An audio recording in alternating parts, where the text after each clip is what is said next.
Welcome to the Mosaic Monologues, an original audio drama series from Writer's Mosaic. In this episode, Creation, written and performed by storyteller and author Mara Menzies, fear itself describes how through its machinations, it wove itself into the life of a woman who is exploring her freedom, her body and her beauty. Fear begins to cause her to collude in her own limitation and downfall. Yet there are things in life that fear has not bargained for.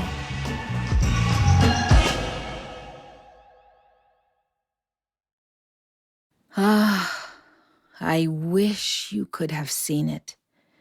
Just how exquisitely I had crafted her. How I had made myself at home right there in the soft spaces between her ribs and in the hollow of her throat. Now that's the place to destroy words before they are born. I must confess, there was a time when I considered her to be perhaps my greatest achievement in the art of self-preservation. Allow me to explain. I first met her in the city center. It was cold and grey. She stood out, all color, vibrancy, life. A sweet, innocent little thing, but it was clear that the motherland lived in her bones. It was like she was living out her promise to vastness in the same way the old ones used to do before they needed me to keep them safe. I mean, even watching her stand in line, you could see her body sway, that boom, boom beating in her blood. I could almost see her memories, open skies and savannas stretching throughout her limbs. Oh, beautiful, terrifying. Her spirit rushed like a river in full flood. She seemed so at one with the world. It's a rare thing these days. Evidence I've done my job very well. I knew I had to have her. She wouldn't be easy, but I do enjoy a challenge. Too many girls think they know it all, believe that they can do whatever they want. They despise order, obedience, but we need it. We can't function without it. I must keep them safe. I must ensure the complete erasure of unpredictability. That is how we are supposed to... It is better to guide them now than see them fall apart later. It's necessary for their own good. To take a wild thing, break it, bend it to your will, that doesn't happen by chance. It takes effort to be me. Let me tell you how it's done. It's easier in the city, I must admit. It is the ultimate ally. Concrete blocks, tall glass towers, all these cramped spaces where humans love to stack themselves. It was perfect. For years, she woke up to spaces that squeezed her. First, it was classrooms, buses, lifts. Then she grew up. Same thing. Tiny apartments, city center offices, all of them demanding she shrink herself smaller, smaller, always smaller. I persuaded her that this was normal. The space allowed it. Then I taught her to tiptoe around the edges of conversations. She became excellent at measuring each word before, poof, it left her lips. I would make sure to let her know that her thoughts weren't quite right. "Your accent's a bit funny," I would whisper. "You're not like them. You don't fit in." So she began to speak differently around the others, a bit softer, a bit smaller. Apologetic before she even began. I might be wrong, but as if her thoughts needed to be approved by anyone else. It was brilliant. And it gets better. When she was a teenager, she actually began to think she was funny. She wanted to try her hand at comedy. I'd watch her test new jokes in her mind, rehearsing them, polishing them until they were perfect. Then I'd wait and strike right on cue. Just as she opened her mouth, I'd make her aware of how she moved, of how her eyes bulged when she tried too hard, how the silence stretched just a tiny bit too long after her punchline. Of course, her jokes fell flat. She was a disaster. I couldn't get enough of those moments. I'd feast on them, gorge myself silly on her smiling and nodding as if she wasn't dying a tiny little death inside. I realized that this might sound cruel, but I just couldn't allow them to make a mockery of her. And as for her body, well, that was a playground. She was skinny and scrawny when I first met her, but she grew older and more, So I decided to take up residence in her hips, in her curves. I made myself comfortable in her dimply thighs, her scars. I reminded her constantly of their presence, their weight. When she walked, I made her conscious of every step, every inch of flesh wobble. I had to. I fully understood the dangers that awaited her. But even more magnificent was how I handled those wild, mad dreams she used to have. I had to be clever with those. Here's the thing. You can't just crush them outright. No. That would be far too obvious. And remember, this is all to keep her safe. No, the most effective way is to make them feel foolish. Too big. Too much. You have to allow these girls to ask themselves, who do you think you are dreaming such things? They can't imagine the pain of failure, how it cripples you, how others kick you when you're down. I couldn't allow that. No.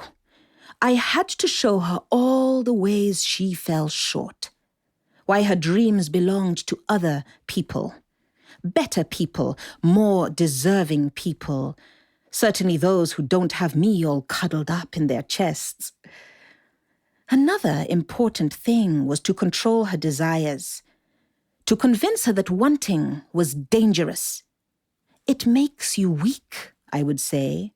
So she learned to yearn quietly, shamefully, as though wanting things made her less valuable. I mean, why should she feel special? And of course, all these would lead to loneliness. It always does.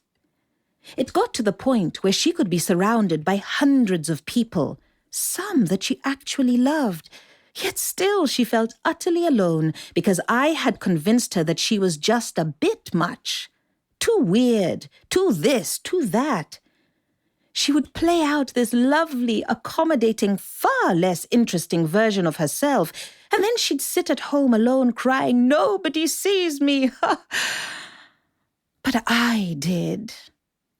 I was always there for her, holding her close. But I dare say that perhaps the jewel in the crown was how I made her complicit in her own imprisonment. She learned to control herself, choosing the safe man, the smaller opportunity, the quite frankly duller life, and the entire time she thought she was being wise, mature, responsible even. My job was really quite simple. I'd pretend to be wisdom, hold her hand and whisper, "Maybe next time." Over the years, she sabotaged herself so consistently that I became almost redundant. Now, there was one thing I did have to be wary of. Travel. It's a dangerous thing, always threatening my work. It's as though something ancient in them stirs, as if they remember that they are part of something bigger. It makes me queasy every time, but I generally know how to reel them back. It's not too difficult. There's a strange human compulsion to be contained, Duty or responsibility, they call it.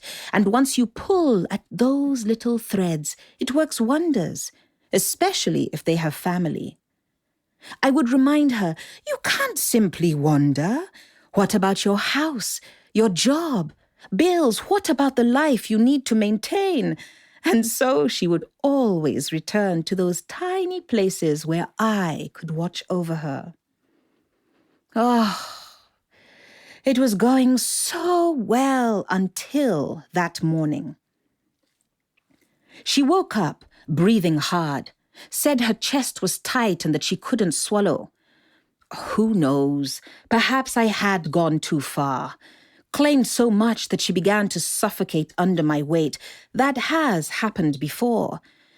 Normally they gasp and claw at the throat or something, but I'm usually able to get them back under control. I just have to convince them that everything will be okay if they just calm down. But for the first time in years, she just tried to breathe. Then she did what most do not. She insisted on being alone, needed space to breathe. I hate that. It gives them time to think, reflect, and actually consider the consequences of their own decisions. She decided to go for a walk in the forest, and to my eternal regret, I allowed it. She was alone for a while, and that's when I realized my old enemy peace was beginning to stir. I tried desperately to fill her head with all kinds of stories, the crazy people, the cold, getting lost, but my voice just disappeared. Allowing her here was a mistake. The forest is a sanctuary. It doesn't demand perfection. It asks nothing. She began to recognize that old and familiar voice, tapping gently at all the things I tried so hard to make her forget. And that's when she met him. A lost, damaged, beautiful man. He looked at her as though he was seeing a goddess for the very first time. He saw beauty and strength. A woman worth wanting, celebrating even. She clearly felt it. He somehow managed to draw out the stories I had convinced her were too strange to tell. He wanted her wildness, all the crazy parts. He received it with delight. I threw everything I had at her, every insecurity, every doubt, but she had already begun to change. It was awful. Everything I had worked so hard to build. The affair was brief, but it was too late. Now she saw herself as I had never allowed, powerful, desirable, beautiful. I tried to remind her of the good old days, how she should be grateful for small mercies, the importance of reasonable expectations, but not once did she argue or fight back. There was simply nothing I could do. I could feel myself growing weaker, fainter. But I can be very, very patient. I am old woman fear, and I will do everything in my power to keep her safe.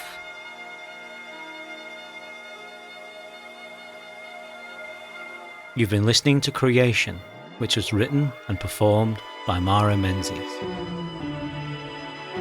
This episode was directed by Ishidin, with executive production by John Sadiq. To hear more Mosaic monologues, head over to writersmosaic.org.uk.